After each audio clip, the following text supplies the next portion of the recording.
નમસ્કાર વિદ્યાર્થી મિત્રો, આજે આપણે હમણાં હાલમાં જ લેવાયેલી ધોરણ 10 ની એકમ કસોટી 3 ના ગણિતના પેપરનું સોલ્યુશન ની આજે આપણે ચર્ચા કરીશું. બરાબર? તો પેપરમાં સૌથી પહેલું તો વિભાગ A ની અંદર પહેલો પ્રશ્ન કે બહુપદી p of x માટે y બરાબર p of x નો આલેખ નીચેની આકૃતિમાં આપેલ છે, તો p of x ના શૂન્યોની સંખ્યા શોધો. હવે આ તમને આલેખ આપેલો છે અને આપણે આના ઉપરથી p of x ના શૂન્યોની સંખ્યા કહેવાની છે. સૌથી પહેલી વસ્તુ કે આ પ્રશ્ન કયા ચેપ્ટરનો છે? આ પ્રશ્ન છે પ્રકરણ નંબર 2. નામ શું હતું આ ચેપ્ટર? બહુપદી. તો આ ચેપ્ટરનો આ પ્રશ્ન છે. બરાબર છે?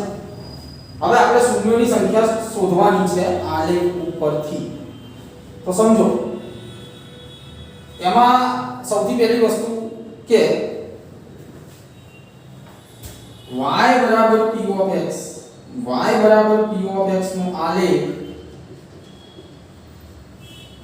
x અક્ષને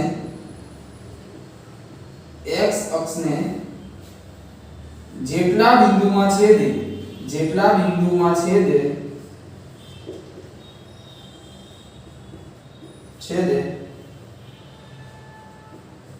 તેટલા શૂન્યો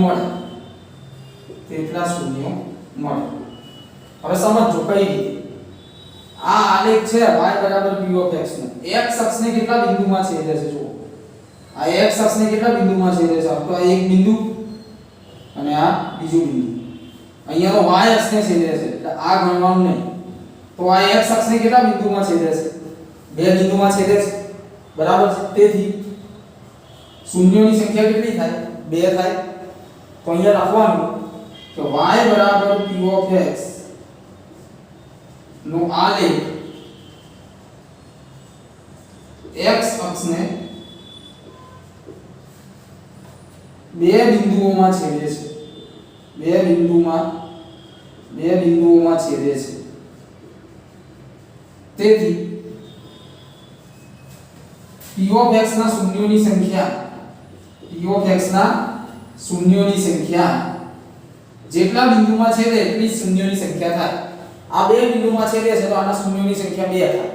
તો તેથી p of x ના શૂન્યોની સંખ્યા કેટલી થાય? 2 થાય. કેટલી થાય? 2 થાય. બરાબર છે? હવે પ્રશ્ન નંબર 3, સમાંતર શ્રેણી આપેલી છે. તો આના માટે આપણે સામાન્ય તફાવત શોધવાનો છે. તો સૌથી પહેલા શ્રેણી લખી દઈએ. 3/2, 1/2, -1/2 અને -3/2. આ થઈ ગઈ સમાંતર શ્રેણી. બરાબર છે? હવે તમારે આને શું કહેવાય? પહેલું પદ કહેવાય. પહેલું પદને શું કહેવાય? a1. આ બીજું પદ કહેવાય. બીજા પદને કહેવાય a2. ત્રીજા પદને કહેવાય a3 અને ચોથા પદને કહેવાય a4. તો તમારે સામાન્ય તફાવત શોધવાનો છે. તો સામાન્ય તફાવતને વિદ્યાર્થી મિત્રો શું કહેવાય? d. તો સામાન્ય તફાવત માટેનું સૂત્ર શું આવે? બીજું પદ માઈનસ પહેલું પદ. આવું સૂત્ર છે. બરાબર છે? બીજા પદમાંથી પહેલું પદ બાદ કરવાનું. તો બીજું પદ કેટલું છે? 1/2 -3/2. 2 અને 2 સરખા જ છે. 2 અને 2 નો લસા કેટલો થાય? 2 થવાનું. ઉપર શું આવે? 1 - 3. 1 માંથી 3 બાદ કરો તો -2/2. 2 અહીંયા ઉડી જાય તો 1 વધે તો જવાબ આવે -1. તો માટે આનો સામાન્ય તફાવત કેટલો થશે? -1. ચલો, હવે આ સમજવા વાળો પ્રશ્ન આવ્યો છે. બિંદુ 4 - 3 નું x અક્ષથી લંબ અંતર શોધો. બરાબર? હવે જો આને આપણે આલેખની રીતે પહેલા તો સમજીએ.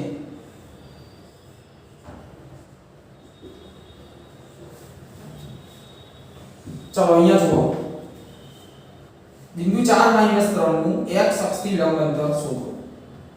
1 2 3 4 -1 -2 -3. તો 4 - 3 એટલે કે પ્લસ માઈનસ કયા ચરણમાં હશે? ચોથા ચરણમાં. તો તો ચોથા ચરણમાં બિંદુ આવી ગયું અહીંયા, માની લો આ બિંદુ અહીંયા છે। હવે આપણે શું કીધું છે, x અક્ષથી લંબ અંતર શોધો। તો x અક્ષ ક્યાં હોય વિદ્યાર્થી મિત્રો, અહીંયાથી, તો અહીંયાથી આનું આટલું અંતર શોધવાનું છે તમારે, બરાબર છે।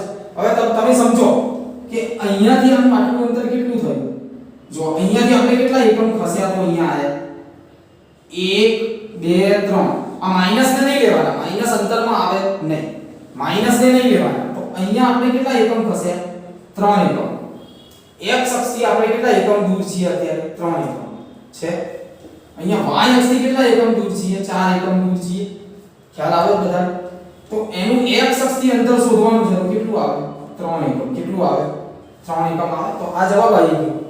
તો આનું x અક્ષથી અંતર કેટલું થાય 3 એકમ, x અક્ષથી લંબ અંતર 3 એકમ, -3 ના લખતા કારણ કે અંતર ક્યારે ઋણ ના હોય એટલા માટે 3 એકમ હોય અથવા તો 3 હોય। અને જો કોઈને આવું ના ખબર પડે તો સૂત્ર x અક્ષથી લંબ અંતર કે, x અક્ષથી લંબ અંતર કે, તો એનું સૂત્ર માનાંકમાં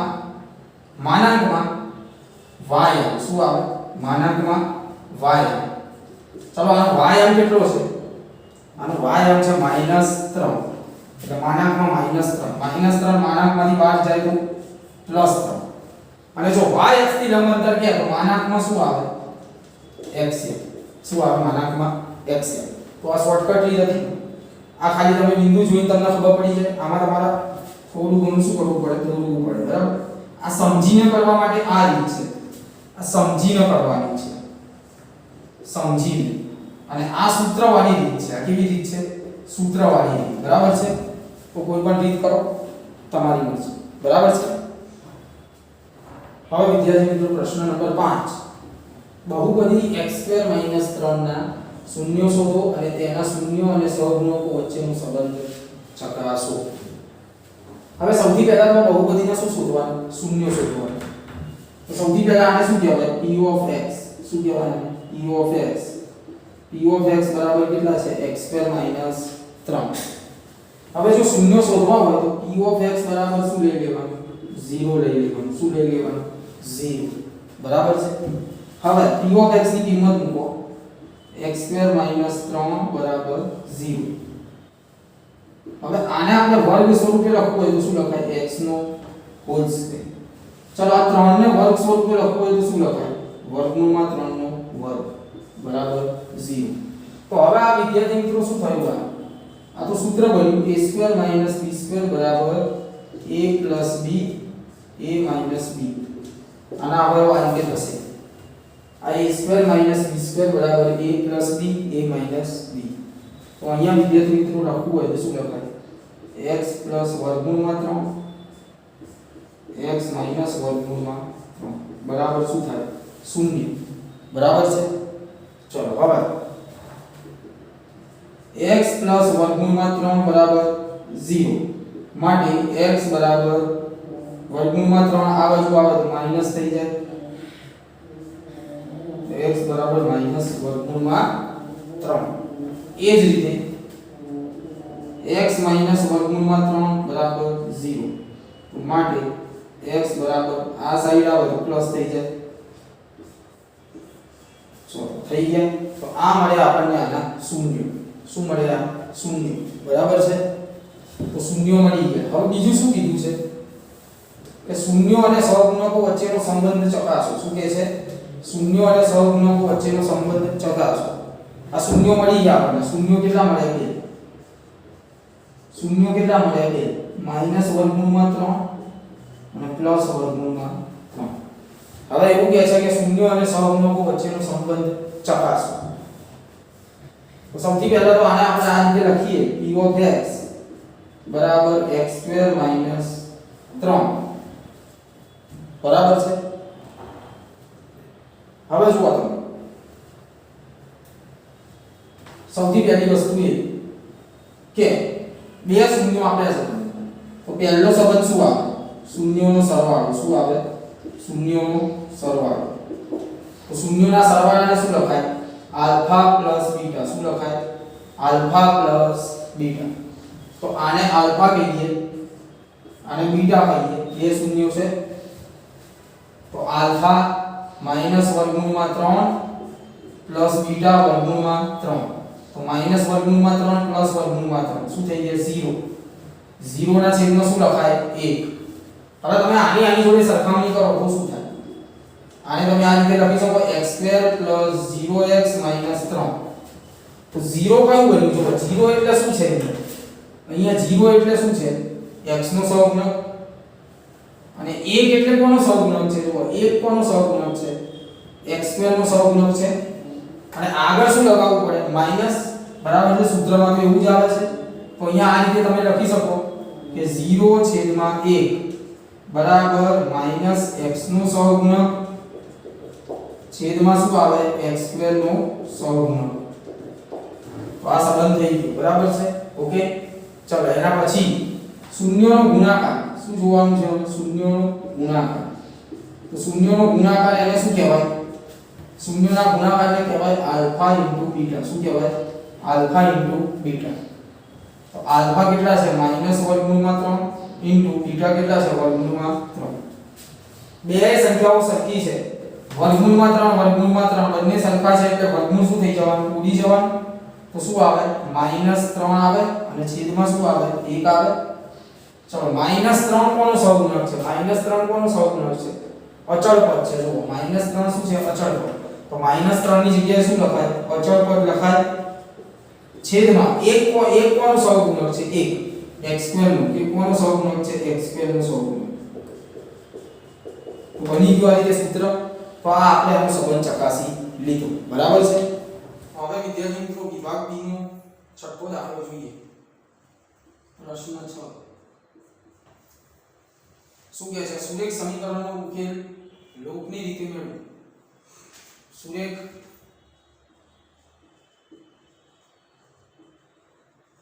સમીકરણ યુગ્મનો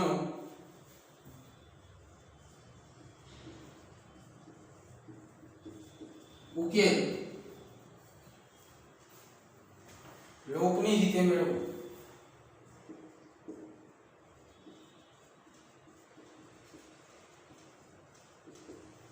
લોપની રીતે મેળવો।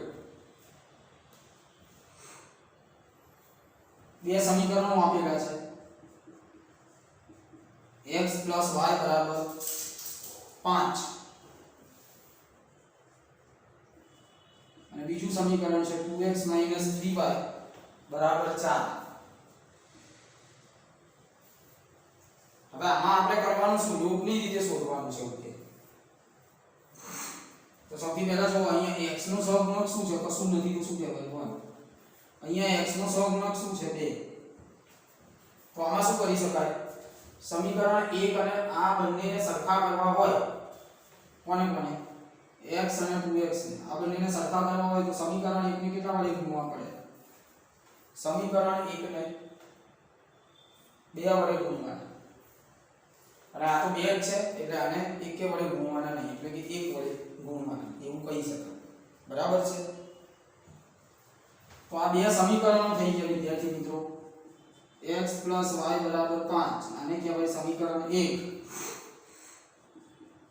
2x - 3y = 4 આને કહેવાય સમીકરણ 2। તો હવે શું કરવાનું? તો હવે સમીકરણ 1 ને 2 વડે ગુણતા અને સમીકરણ 2 ને 1 વડે ગુણતા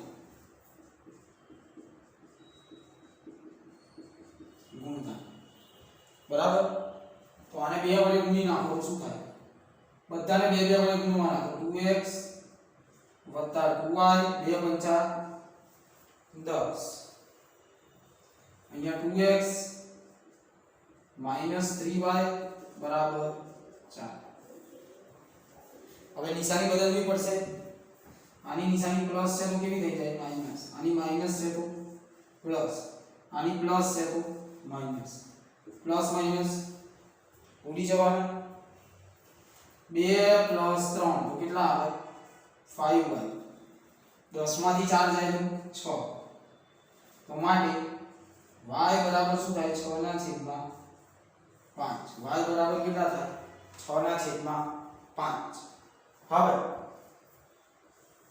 આ y ની કિંમત ગમે તે એક સમીકરણમાં મૂકવાની શું કરવાનું y ની કિંમત ગમે તે એક સમીકરણમાં મૂકવાની તો y ની કિંમત સમીકરણ 1 માં મૂકતા શું કરવાનું y ની કિંમત સમીકરણ 1 માં મૂકતા તો x y ની જગ્યાએ 6 ના છેદમાં 5 બરાબર 5 આને આ સાઈડ લઈ જાઓ x બરાબર 5 માઈનસ 6 ના છેદમાં 5 5 25 માઈનસ 6 છેદમાં 5 25 માઈનસ 6 તો શું આવે 19 ના છેદમાં 5 તો x બરાબર શું આવે 19 ના છેદમાં 5 હવે અહીંયા લખી દેવાનું તમારે ઉકેલ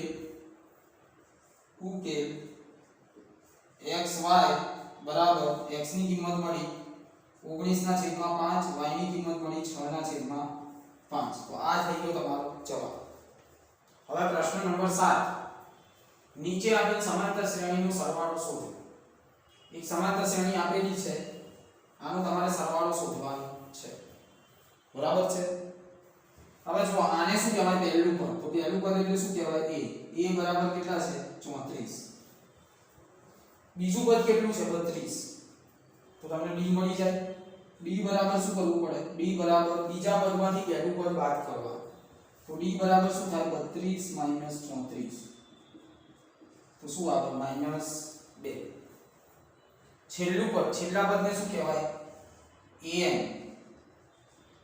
an બરાબર કેટલા છે 10 છેલ્લા પદને શું કહેવાય an અથવા તો l પણ કહેવાય આને શું કહેવાય l બરાબર છે હવે વિદ્યાર્થી મિત્રો આમાં કેટલા પદ રહેલા છે એ પહેલા શોધી દેવાનું પદોની સંખ્યા શોધવી પડે તો an બરાબર a plus n minus 1 into d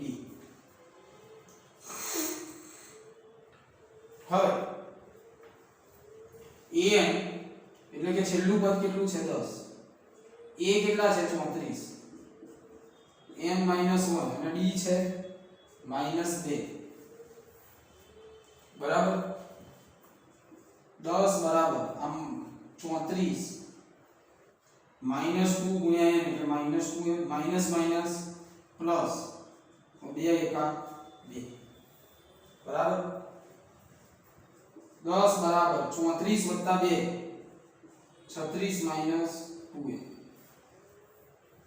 ચલો આને આ સાઈડ લઈ જઈએ તો 10 માઈનસ 36 શું આવે 10 માઈનસ 36 માઈનસ 2a 10 માંથી 36 જાય તો માઈનસ 26 તો માઈનસ 26 બરાબર -2a માઈનસ માઈનસ ઉડી જાય આને આગળ લાવી દો 2n બરાબર કેટલા થઈ જાય 26 માટે n બરાબર 26 ના ભાગ્યા 2 તો 26 ભાગ્યા 2 કરો તો જવાબ આવે 13 શું આવે 13 તો આ n મળી ગયા હવે આપણે સરવાળો શોધવાનો છે તો સરવાળા માટેનું સૂત્ર બરાબર આમાં તમને અંતિમ પદ આપેલું છે n બરાબર કેટલા આયા 13 આવી ગયા n બરાબર કેટલા આયા 13 હવે અંતિમ પદ તમને આપેલું છે l જો અંતિમ પદ આપેલું હોય તો સરવાળા માટેનું સૂત્ર તમે આ પણ વાપરી શકો Sm n/2 કૌંસમાં a l અને જો આ સૂત્ર ના વાપરવું હોય તો પેલું મોટું સૂત્ર વાપરીને તમે કરી શકો તો n કેટલા આવ્યા છે 13 a કેટલા છે 34 પ્લસ માઈનસ 34 l કેટલા છે 10 l કેટલા છે 10 a છે 34 l છે 10 34 વત્તા 10 તો કેટલા થાય 44 22 ગુણ્યા 2 તો 44 22 ગુણ્યા 13 કરવા પડે 22 ગુણ્યા 13 22 તરી 66 6 ને 2 8 શું આવે 286 શું આવે 286 કેટલા પદ હતા 13 પદ હતા તો શું લખાય S30 એટલે કે 13 પદોનો સરવાળો કેટલો થયો 286 બરાબર હવે પ્રશ્ન નંબર 8 બે બિંદુઓ આપ્યા છે અને એવું કહે છે કે આને જોડતા રેખાખંડનું 3:1 ના ગુણોત્તરમાં અંત વિભાજન કરતા બિંદુના યામ શોધો. એટલે કે આ 7મા ચેપ્ટરનો દાખલો છે. સૌથી પહેલા એક રેખાખંડ દોરી દઈએ. અહીંયા A બિંદુ છે, અહીંયા B છે. A ના યામ છે 4 - 3, B ના યામ છે 8 5. આ બંનેને જોડતા રેખાખંડ એટલે અહીંયા એક બિંદુ છે, શું છે એનું નામ P. P ના યામ થાય x y. બરાબર. કેટલા ગુણોત્તરમાં વિભાજન કરે છે? કેટલા ગુણોત્તરમાં વિભાજન કરે છે? 3:1. અહીંયા 3 લખાય, અહીંયા કેટલા લખાય? 1 લખાય. બરાબર. હવે વિદ્યાર્થી મિત્રો ખાસ વસ્તુ ધ્યાન રાખવાની. A ના યામ છે 4 - 3, B ના યામ છે 8 5. તો આને x1 કહેવાય, આને y1 કહેવાય, આને x2 કહેવાય, આને y2 કહેવાય. બરાબર. 3:1. તો આને m કહેવાય, બરાબર, કાં તો m1 કહેવાય, આને શું કહેવાય? m2 કહેવાય. બરાબર છે. હવે વિભાજન બિંદુના યામનું સૂત્ર વાપરવાનું. વિભાજન બિંદુના યામ બરાબર સૂત્ર આવે m1x2 m2x1 છેદમાં m1 m2. શું આવે? m1x2 m2x1 છેદમાં m1 m2. બીજું m1y2 m2y1 છેદમાં m1 m2. બરાબર છે. હવે m1 શું કહેવાય? 3. તો 3 ગુણ્યા x2. x2 કેટલા છે? 8. x2 કેટલા છે? 8. m2 1, x1 4 છેદમાં m1 m2 એટલે 3 + 1. ખ્યાલ આવી ગયો બધા? ઓકે. ચલો એના પછી હવે m1 3, y2 5, y2 કેટલા? 5. બરાબર. m2 1, y1 -3 છેદમાં 3 + 1. ચાલો હવે એના પછી અહીં બાજુમાં ગણી દઉં છું.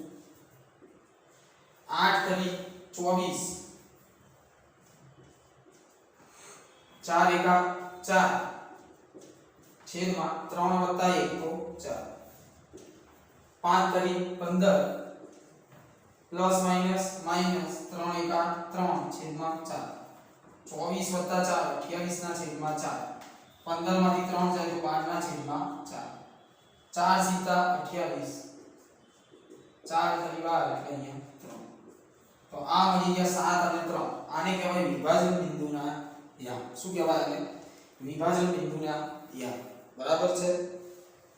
તો વિદ્યાર્થી મિત્રો આશા રાખું છું કે આજે આપણે જે યુનિટ ટેસ્ટનું પેપર જે સોલ્વ કરાવ્યું એમાં તમને ખબર પડી હશે. આજે આપણે ભાગ 1 છે, બરાબર. બાકીનું પેપર આપણે આવતા ભાગમાં જોઈશું. બરાબર. ત્યાં સુધી જય હિન્દ.